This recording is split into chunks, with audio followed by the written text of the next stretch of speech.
how you'll make the choice within a range of footwear. Do you want to go to a shoe that has, the standard sort of 8 to 10 millimeter drop, understanding that that will probably have a detrimental effect at the knee and possibly a positive effect at the ankle? Or do you want to go to a zero drop shoe that will have a positive effect on the ankle and possibly a positive effect on Other the way knee, around. and Yes. yeah, a positive effect on the knee, and potentially a negative effect on the ankle. And it all really gets down to how you manage the situation. So for me, I think also if you looked at Achilles tendinopathy, if you believe in the concept that you should load the tendon to get it better, which I certainly do, then again, this is kind of, there may be some cries of what the hell here, but it might be sensible to put them in a zero drop shoe, providing you monitor that situation, because you are going to load the tendon more. That's the way it is, and that's what you want to do. So that's that. I mean, the whole discussion of, I think you're talking about, what were you calling, Ben? Center of what? I'd call it center of mass, or is what the way I describe it.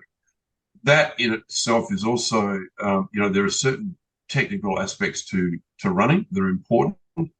Some people call it form. I prefer to call it technique, because form has also kind of got hijacked in the discussion. So I think that there are technical aspects to running. It is a learned event, and you can either learn it badly or you can learn it properly. I think there are some things that we all agree are bad and need to be coached out of a runner. The most obvious example is overstriding, where that is just a technique that no one should be employing. Before I finish this diatribe, I would also say that it's quite difficult to change technique, especially when you're looking at elite runners, and you do so at your peril if they are not injured. The rules change completely when they're injured. But if they're not injured, you do need to be a little bit careful about what you do to their running style, because history is littered with runners who have awful technique who win Olympic gold medals. And I can think of a few like Rob de Castella, Priska Jepto, just two examples that come to mind.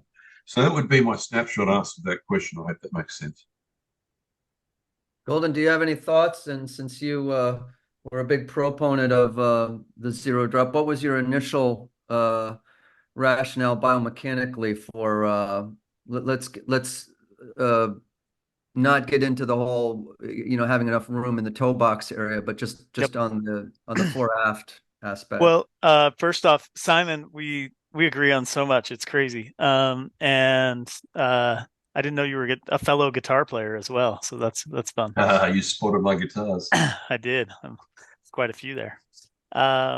Yeah. So, yeah, I pretty much agree with everything Simon said for the most part. I can take you through a couple learnings from our side when zero drop cushion shoes were first developed, and that was largely that as the foot swung out in front of the body, it wasn't just the thickness of the back of the shoe, it was actually the weight of the back of the shoe. And this is a consideration with shoes with drop. Maybe a little less so now with modern materials, but 15 years ago when we were doing this, shoes were literally very, very much heavier in the back half of the shoe than the front. And so as the foot came out in front of the body, where it would stay at a certain level of dorsiflexion, barefoot or in a shoe that was weight balanced front to back, in a traditional shoe, it ended up dorsiflexing